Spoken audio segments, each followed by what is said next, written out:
une unité de forces spéciales et une équipe internationale d'enquêteurs travaillent dans le secret. J'espère qu'on va les coincer. Leur mission, démanteler un réseau de prostitution notoire. Tu veux du sexe? Quoi? Faire l'amour? Et sauver des milliers de femmes réduites à l'état d'esclaves sexuels. Elles ne savent pas qu'elles peuvent être frappées, qu'elles peuvent être tuées, qu'elles peuvent être victimes de viols collectifs. Leur cible, Elle s'en va! Attrape-la! un réseau qui gagne des millions de dollars grâce à la traite de femmes originaires d'Asie centrale. Un réseau dont les membres sont prêts à tuer pour survivre.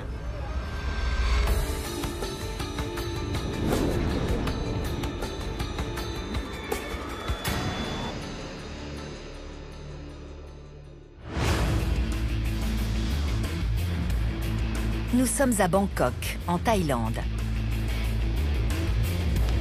La ville des Anges est un centre économique et le carrefour de marchandises venues des 4 coins du globe. La nuit, en revanche, Bangkok change de visage. Le sexe est l'un des marchés les plus lucratifs de la ville. Et c'est précisément pour cela qu'un grand nombre d'étrangers viennent ici.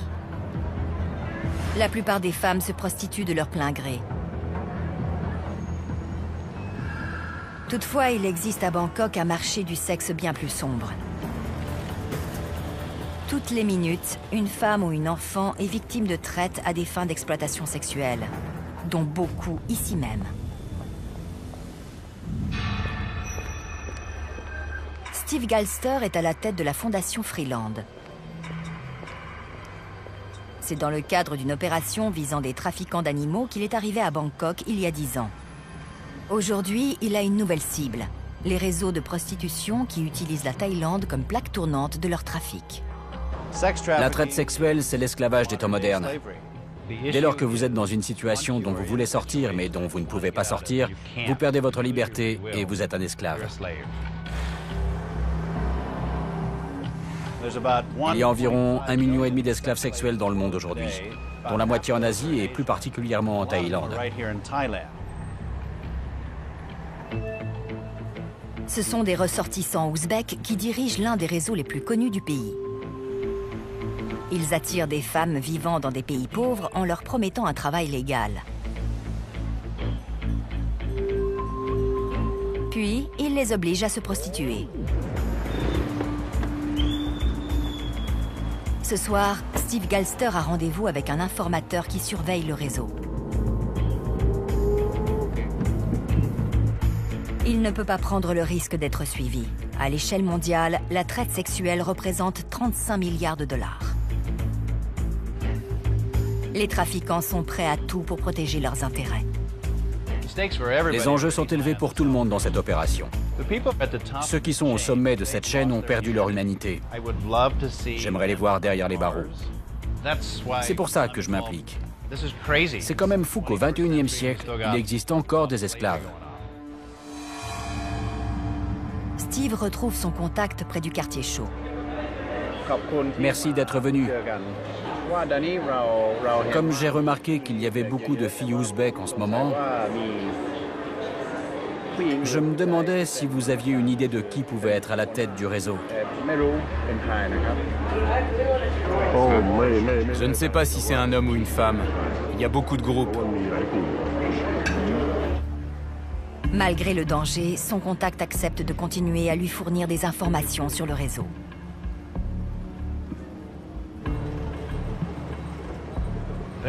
On ne peut pas se permettre d'échouer. Les chefs de réseau disent « on est intouchables ». Mais si on arrive à les atteindre, on va générer une vague de lutte contre la traite d'êtres humains. Et on va changer les règles du jeu.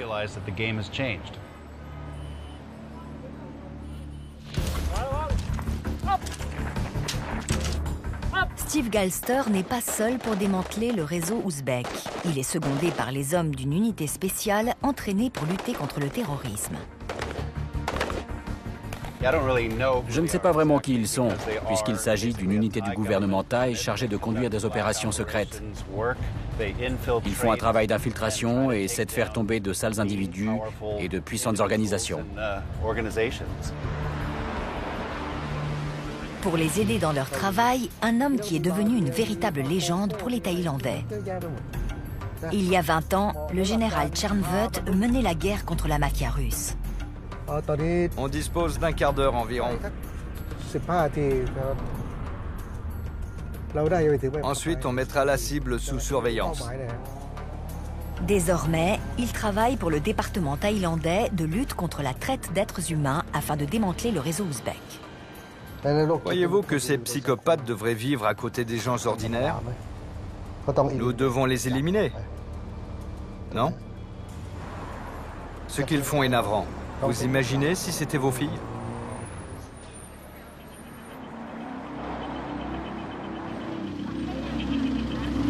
Le réseau ouzbek a des relations et sévit ouvertement dans le centre-ville de Bangkok. Crac crac. Crac crac. Combien pour crac crac? Pas longtemps 2000 bahts, longtemps 6000 bahts. Ces femmes sont extrêmement surveillées par leurs contrôleuses.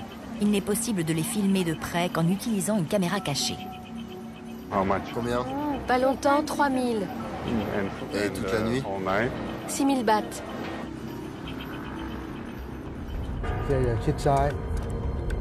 Selon le général Charnvut, les trafiquants ouzbeks auraient installé leurs quartiers généraux dans l'hôtel Grace. Là, on est devant l'hôtel Grace. C'est la zone. Oui, c'est la zone. Le général pense que le réseau est installé ici. L'hôtel est fréquenté par un grand nombre de clients du Moyen-Orient. Et il a constaté que lorsqu'il faisait appel à une prostituée, il préférait souvent louer les services d'une musulmane blanche plutôt que d'une thaïlandaise.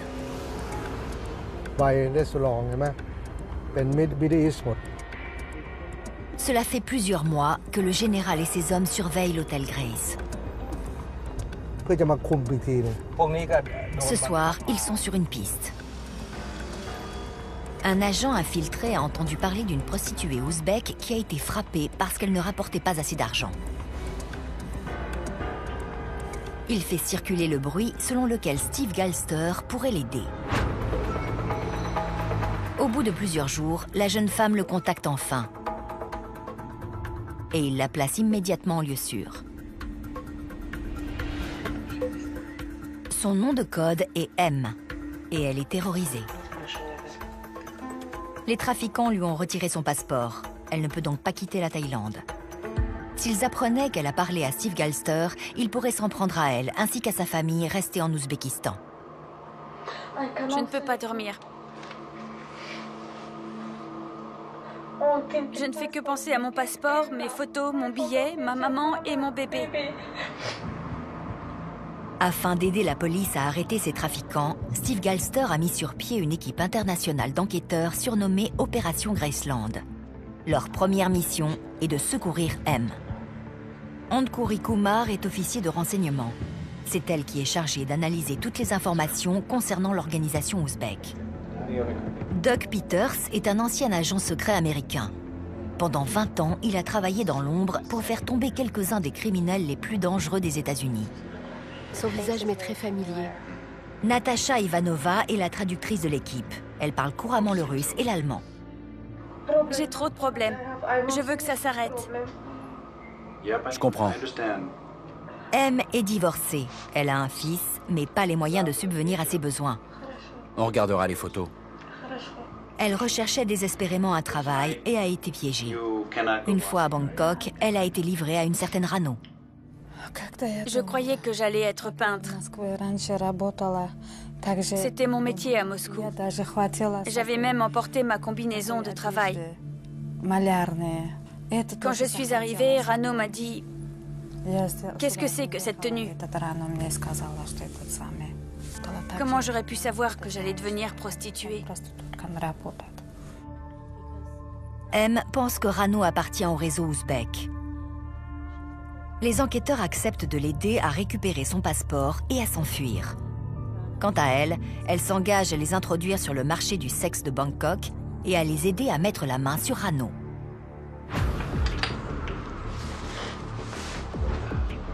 Ça ne devrait pas prendre plus d'1 heure. M sait que Rano travaille dans un nightclub connu de Bangkok. La sécurité y est stricte. Mais Doug Peters et Steve Galster pensent pouvoir y entrer avec des caméras cachées.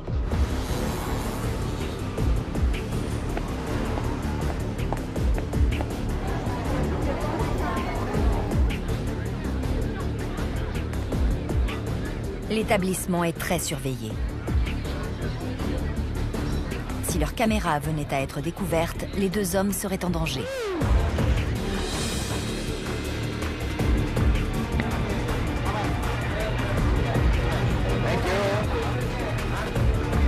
Ils doivent agir vite.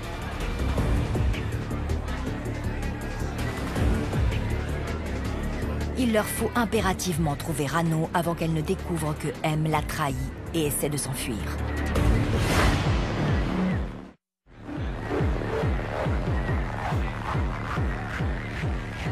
Doug Peters et Steve Galster filment avec des caméras cachées un nightclub situé à côté du quartier chaud de Bangkok.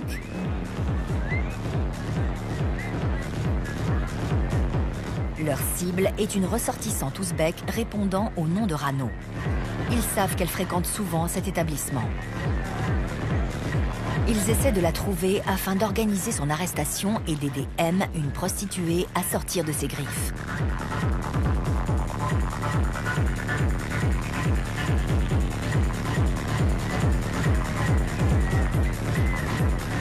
En Thaïlande, une esclave sexuelle peut rapporter jusqu'à 1 000 $ par jour à ses proxénètes et ne leur coûte quasiment rien. C'est l'activité criminelle idéale. Les filles règlent leurs propres frais, elles payent leur loyer, leur nourriture et même le droit de travailler. Les deux hommes font le tour de la boîte de nuit.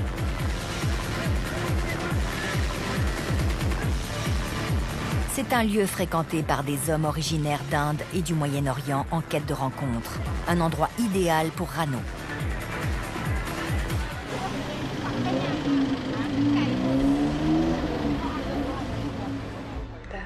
C'est une amie de Nargiza, du gang du Grèce, et une amie de Rano? Oui. À leur retour, M identifie des membres importants de l'organisation ouzbèque. Vous êtes sûr? Oui. C'est Amira. Oui. On essaie de savoir qui sont les fantassins, qui sont les colonels et les mères maquerelles. On essaie de remonter jusqu'à Rano, qui a battu M et lui a pris son passeport, son argent, ses photos et son billet. On essaie aussi d'établir une connexion entre elle et le gang du Grèce. Lui? Ok, le gros chauve. Ils trouvent également Rano. Ça, c'est Rano. Oui. C'est elle? Oui. Ok, on l'a. J'ai montré les images à M et elle a dit oui, c'est elle. Donc maintenant, on va les montrer à la police, retourner au nightclub et arrêter Rano.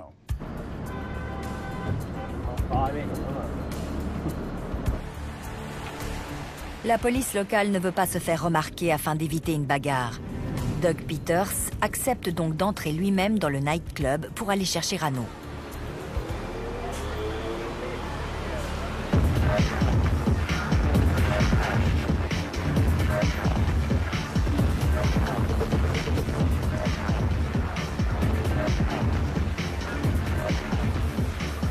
Il finit par la repérer au fond du bar. Là! Là, c'est elle!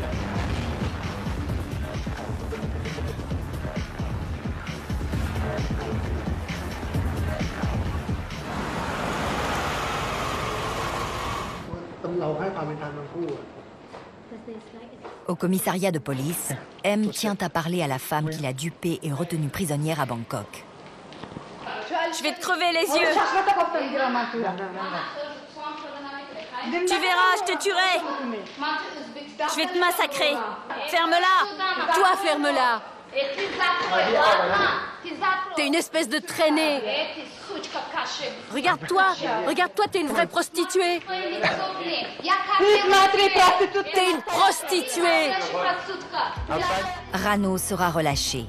La police n'a pas suffisamment de preuves pour l'inculper.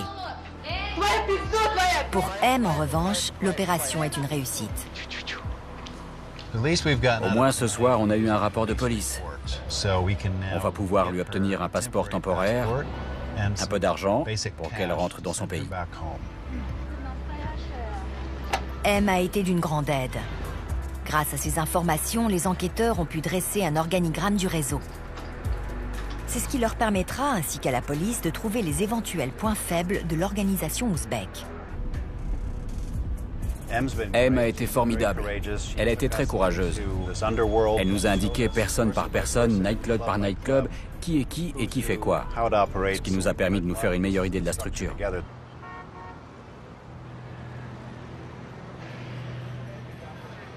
Si M a eu la chance de pouvoir s'enfuir, sur les trottoirs de Bangkok, un grand nombre de femmes sont toujours prises au piège.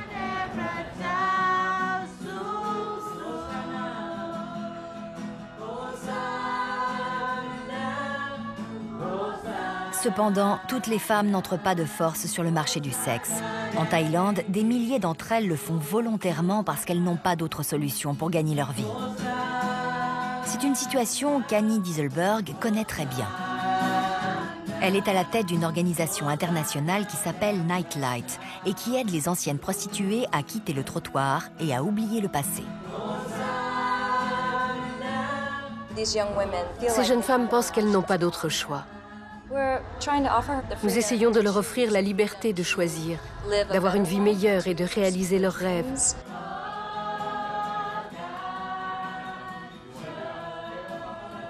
C'est également ce qu'Annie voudrait offrir aux esclaves sexuels du réseau ouzbek.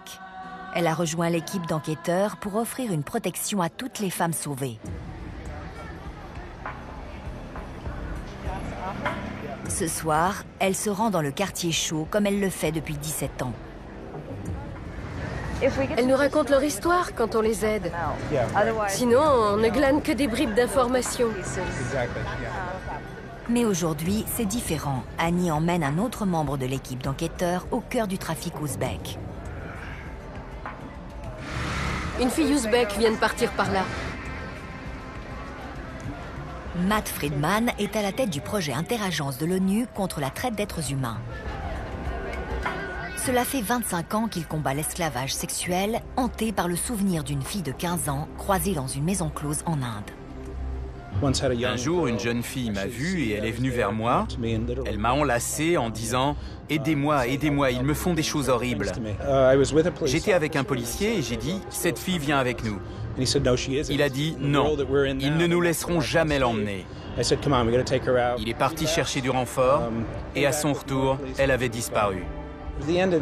Cet enfant avait besoin d'aide et je n'ai rien pu faire. Droit devant, il y a une nouvelle fille. C'est une contrôleuse. C'est pour ça qu'elle nous a ignorés. Matt Friedman est venu sur le terrain parce qu'Annie Dieselberg a pris conscience de la rapide expansion du réseau ouzbek. Il y a 10 ans, lorsque je traversais le quartier, je voyais 5 ou 6 femmes en un même endroit. Mais depuis 4 ans, on peut en compter jusqu'à 80 en l'espace de 2 heures. Annie a déjà été menacée par l'organisation ouzbek. Mais avec son équipe, elle continue à affronter le danger pour tendre la main à toutes les femmes qui ont besoin d'aide.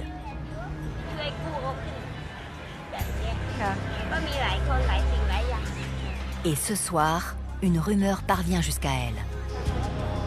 Une jeune femme ouzbek serait en train d'essayer d'échapper à ses proxénètes. Matt Friedman accepte d'utiliser ses contacts pour tenter de la retrouver. Le travail de l'équipe d'enquêteurs va peut-être enfin être récompensé.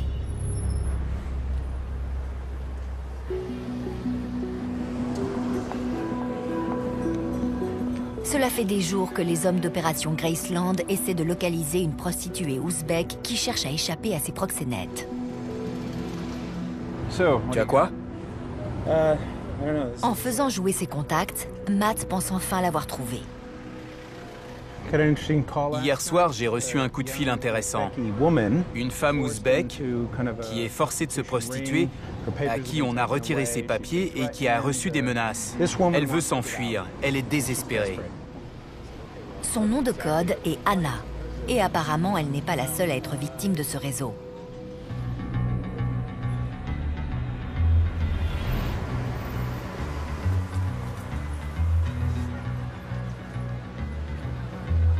L'équipe d'enquêteurs est prévenue et un message est envoyé à Anna. Le plan est très simple. Steve Galster va s'assurer qu'Anna est bien dans la rue. Ensuite, un de ses collègues se fera passer pour un client et la fera monter dans sa voiture pour l'emmener en lieu sûr.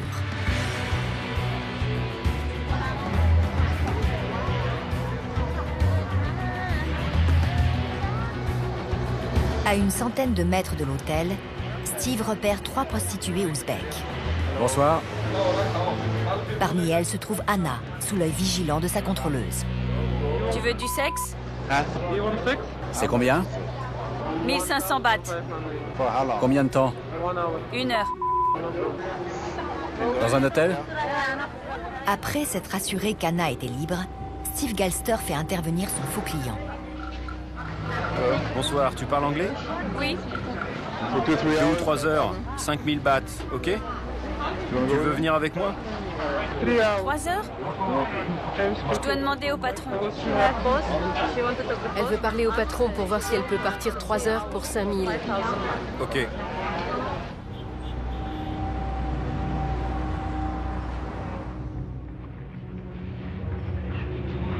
Une fois en lieu sûr, Anna surmonte sa peur et commence à parler.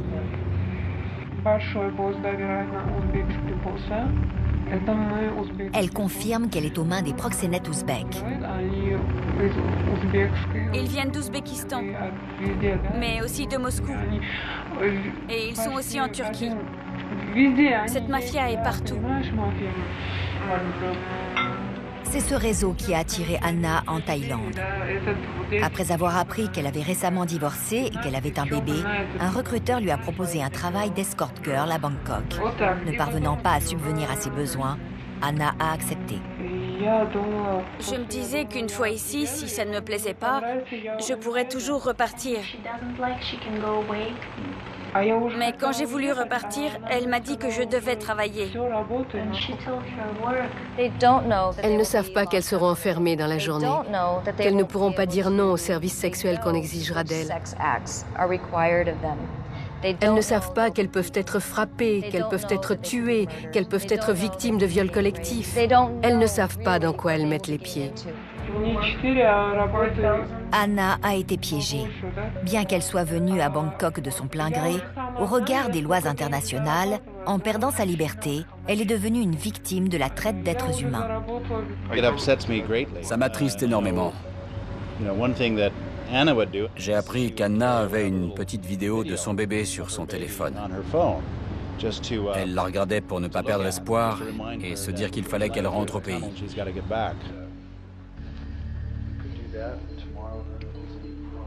Malheureusement, il y a une question à laquelle Anna ne peut pas répondre.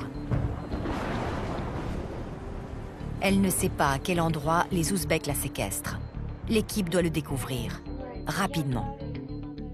Elle vient d'apprendre qu'elle et d'autres filles allaient être transférées en Malaisie, où elles pourront encore moins s'échapper.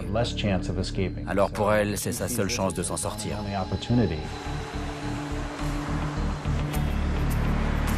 Pour localiser la planque ouzbèque, tous les enquêteurs sollicitent leurs contacts. Ils découvrent 6 pistes. La principale les mène à un immeuble situé non loin de l'hôtel Grace. Le département de lutte contre le trafic d'êtres humains met en place une surveillance. L'enquête doit progresser. Les Ouzbeks n'agissent pas seuls. Derrière eux, de mystérieux individus originaires du Moyen-Orient pourraient être impliqués dans un trafic bien plus important que celui du sexe. Certaines mères maquerelles, certaines contrôleuses qui ont été engagées pour surveiller ces femmes, ont souvent des petits amis iraniens qui, selon nos sources, se livrent à du trafic d'ice, de méthamphétamine, et allez savoir quoi d'autre.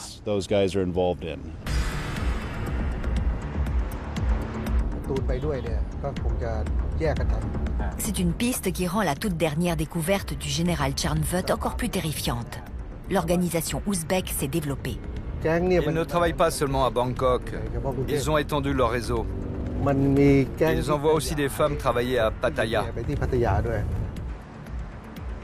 Pattaya est un autre haut lieu du tourisme sexuel. C'est aussi la prochaine cible du général.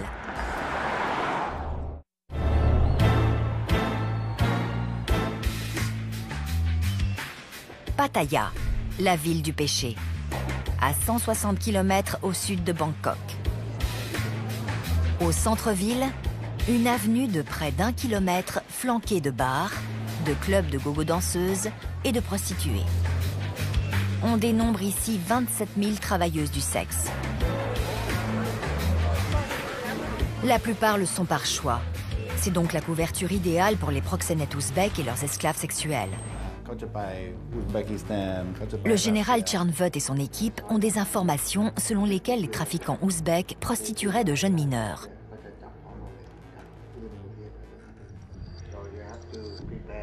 Ils vont donc leur tendre un piège pour les prendre en flagrant délit. Tout ce qu'il nous faut, c'est une conversation entre toi et les macros. Et n'importe quel élément visuel ou sonore que tu peux te procurer. Un faux client demandera à une jeune femme ouzbèque de l'accompagner à l'hôtel. C'est lui qui filmera la fille et son proxénète. Appelle-nous s'il y a un problème. Sinon, on te regardera de loin et on attendra que tu aies fini.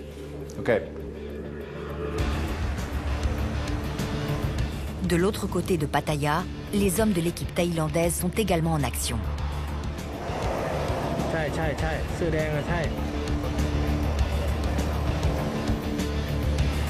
Ils surveillent un hôtel proche de l'artère principale de la ville.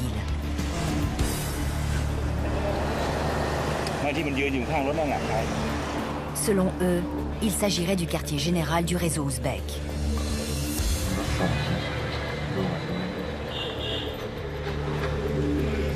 Ils ont découvert que c'est à partir de là que les proxénètes transfèrent les femmes dans différents hôtels de la ville.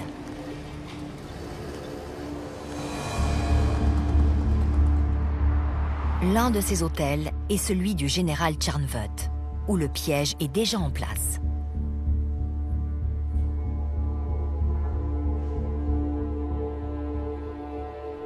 Les voilà. Ouais. Le macro et la fille. Bonjour. C'est elle? Ouais. 1500 bahts? Ouais. Je paye ici? Ouais. Le faux client filme immédiatement le proxénète. Il s'agit du même homme qui apparaissait sur les vidéos de l'unité spéciale.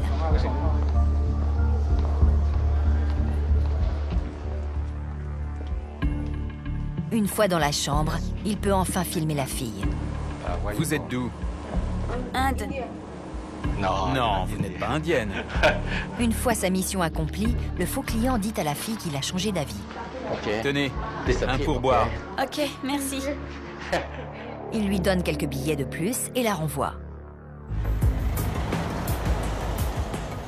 Pendant ce temps, près du QG des Ouzbeks, les hommes de l'unité spéciale ont identifié l'homme chargé de livrer les filles. Il s'agit d'un intermédiaire thaïlandais qu'ils baptisent M1.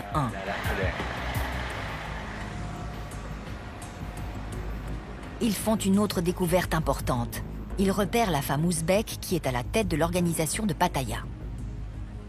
L'équipe d'enquêteurs dispose désormais de nouveaux éléments qui pourraient l'aider à faire tomber l'organisation. À Bangkok, le département de lutte contre le trafic d'êtres humains confirme que c'est bien dans cet immeuble qu'Anna est retenue contre son gré. Pour la première fois, les hommes d'opération Graceland ont la possibilité de sauver plus d'une dizaine de femmes ouzbèques. Dans un hôtel voisin, ils se préparent à frapper l'organisation. Ils vont rassembler des preuves qui leur permettront de démanteler le réseau.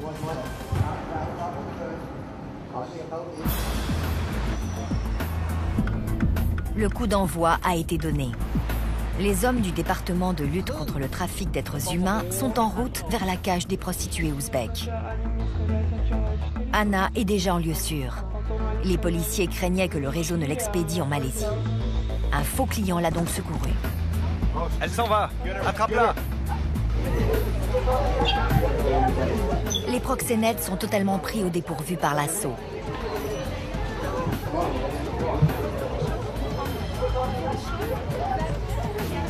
La police thaïlandaise découvre 13 femmes entassées dans une chambre.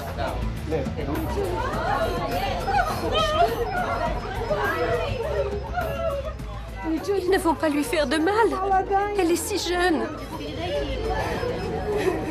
Les policiers thaïlandais ont libéré les femmes. Les hommes du département de lutte contre la traite d'êtres humains ont tenté d'établir qui était là volontairement, qui ne l'était pas. Profitant du chaos, une femme essaie de passer un coup de téléphone. J'ai un bébé, j'ai un mari, j'ai des enfants. Je peux appeler? Les policiers refusent. Mais les contrôleuses font taire les femmes en les menaçant en ouzbek. Vous comprenez ce qu'il faut dire? Vous direz que vous travaillez à votre compte.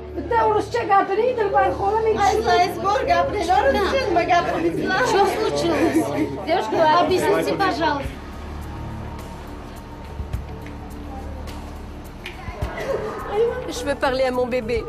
Il est tout petit, je l'allaite. Au commissariat, les femmes ne sont toujours pas séparées et la confusion continue de régner.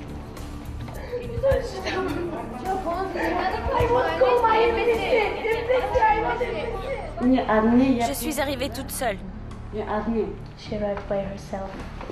Les femmes s'en tiennent à leur histoire. Beaucoup ont trop peur des proxénètes pour reconnaître qu'elles ont été piégées. Je veux savoir qui est votre patron. Je veux savoir si vous avez été forcé de venir ici ou... Je n'ai pas de patron. Je suis venue ici toute seule. Que faites-vous à l'hôtel Grasse? Ce que je fais, je vous l'ai dit, je travaille. Toutefois, les policiers finissent par obtenir la confirmation qu'elles font bien partie d'un réseau de prostitution. Je travaille. Vous ne comprenez pas? Qui se prostitue? On est des prostituées. Je suis une prostituée. Je vous dis la vérité, je suis venue ici. Pourquoi je mentirais?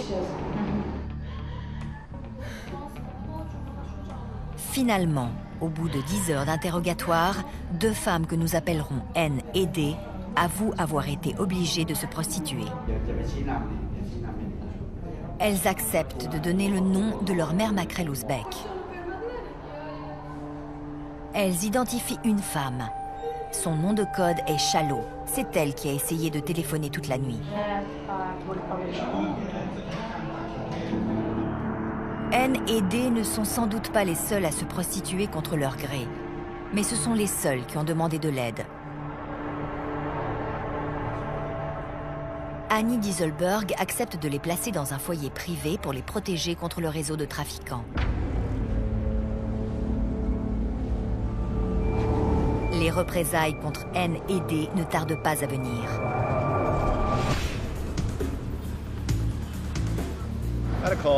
J'ai eu un appel de l'informateur qui m'a dit qu'elle semblait en danger. Quelqu'un les poursuit.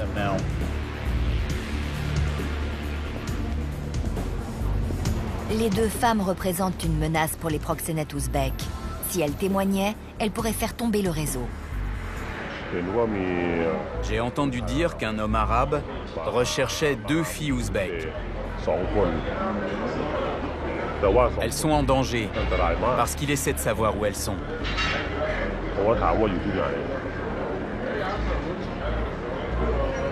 Il cherchait 2 filles?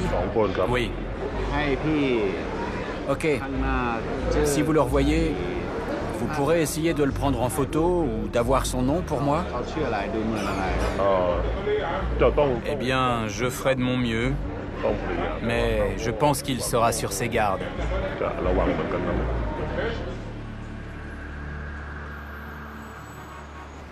Le travail de l'équipe d'enquêteurs est en péril.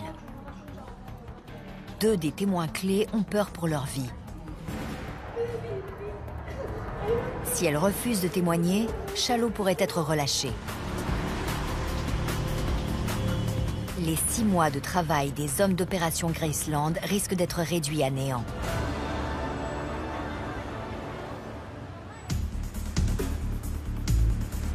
Ne disposant pas de nouvelles preuves contre elle, les policiers libèrent Chalo, la mère maquerelle ouzbek. Mais les enquêteurs ont de la chance. Chalo est rejointe par quelqu'un qu'ils connaissent. Son nom de code est Moat.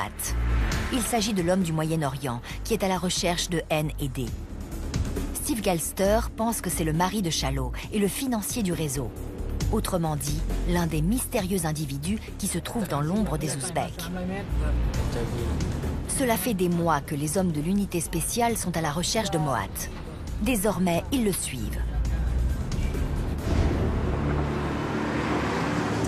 Et atterrissent directement à l'hôtel Grace. Ils découvrent alors que Moat opère depuis le café de l'hôtel. Depuis leur voiture, ils remarquent qu'il est en relation avec 2 autres hommes. Afin d'en savoir plus sur leur rôle dans le réseau, ils placent ces derniers sous haute surveillance.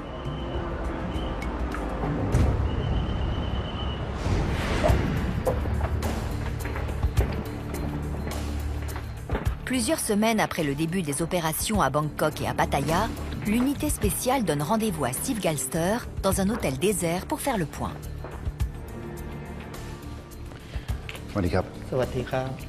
Même lui n'a pas le droit de voir leur visage. Voilà les filles. Elles sont ouzbèques, non? Oui.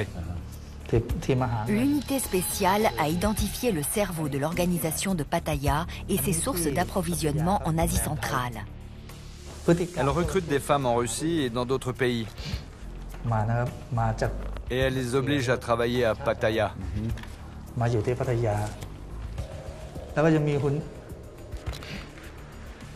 Et c'est X qui gère toutes ces femmes. Steve visionne également des images des caméras de surveillance de Bangkok. C'est le Grace, c'est ça? Il reconnaît les 2 hommes liés à Moat et au réseau ouzbek. D'après notre équipe de surveillance, ce sont eux qui dirigent les femmes. Et ces 2 hommes, c'est qui? Ceux qui contactent les femmes et s'en occupent. Ceux qui les contactent? Oui. Ils ne sont pas thaïlandais? Non. Ce sont des infos très utiles. Qui est le patron? Qui met les filles sur le marché? Qui gère l'argent, etc. Un travail très impressionnant. L'unité spéciale en fait une affaire personnelle. Notre enquête a révélé qu'ils se livraient à la traite d'êtres humains. Ce sont des ordures qui gangrènent notre société. Si nous réussissons à les faire tomber, notre société en sera débarrassée et sera plus saine.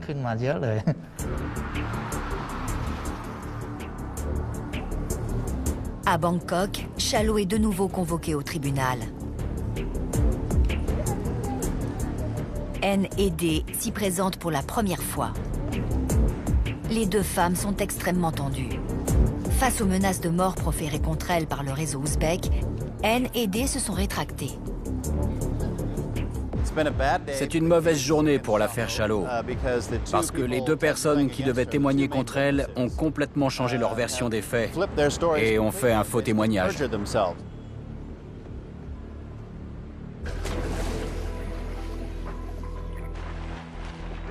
Après 6 mois de travail, le dossier contre Shallow et l'organisation ouzbek est en train de s'effondrer et le stress est à son comble. Pire encore, Steve Galster se rend compte qu'au lieu d'aider les femmes comme N et D, il met leur vie en danger. Certes, ils vont mettre quelques personnes en prison pendant quelques temps, mais à quel prix? Il est très difficile de faire tomber des trafiquants si les victimes ne témoignent pas contre eux. Mais il faut essayer. Pour ça, il faut s'infiltrer, surveiller de façon très professionnelle, ne rien laisser échapper. C'est pour ça qu'on a fait appel à l'unité spéciale, pour qu'ils fassent tomber ces gens. Et les hommes de l'unité spéciale sont déjà sur une nouvelle piste. Ils ont appris qu'un membre du réseau ouzbek pourrait être dans une position vulnérable. Ils se préparent à l'arrêter. La réussite d'opération Graceland repose désormais sur leurs épaules.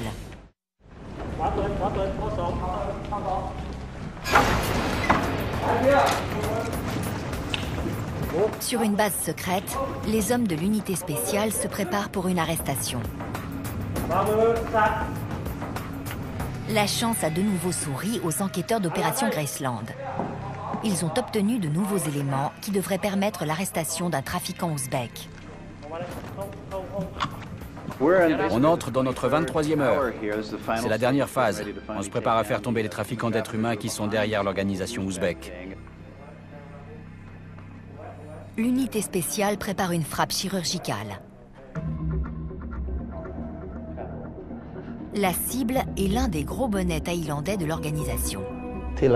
Ça, c'est M7. On l'a suivi. L'homme est extrêmement dangereux et l'unité d'intervention ne peut rien laisser au hasard.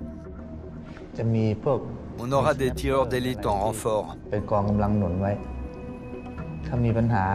Si jamais les choses tournent mal, ils nous donneront un coup de main. Les 20 hommes de l'unité d'intervention arracheront M7 à sa voiture et utiliseront la menace de la prison pour le faire parler. Ils vont l'amener à donner des infos qui leur permettront de remonter jusqu'au sommet de l'organisation. C'est ce qui est le plus difficile, mais c'est ce qu'ils doivent faire.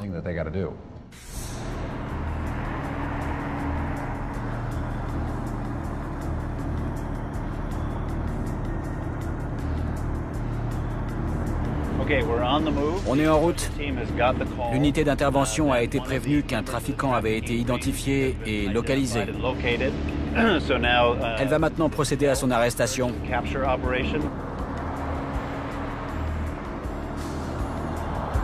Steve Galster suit un des véhicules de l'unité spéciale et attend le signal pour intervenir.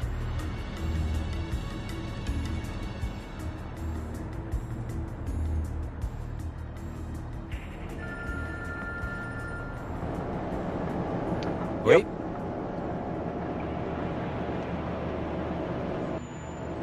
Oui.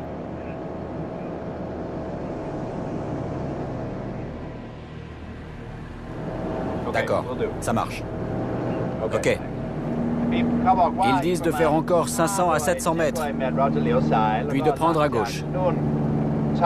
Ensuite, faudra ralentir, parce que les tireurs d'élite sont en place. Voilà, c'est là. L'arrestation est imminente. Non loin de la route, Steve remarque 2 véhicules.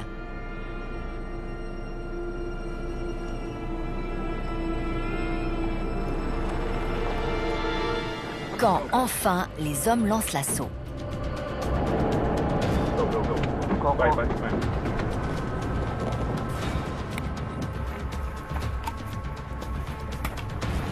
Ils arrêtent M7 et un autre membre du réseau.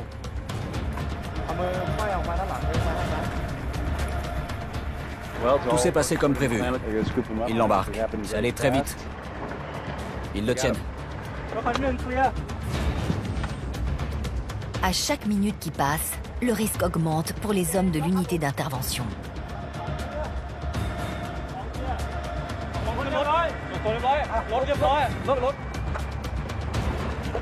Mais très vite, ils ont terminé. Ils emmènent les trafiquants. L'opération est un succès.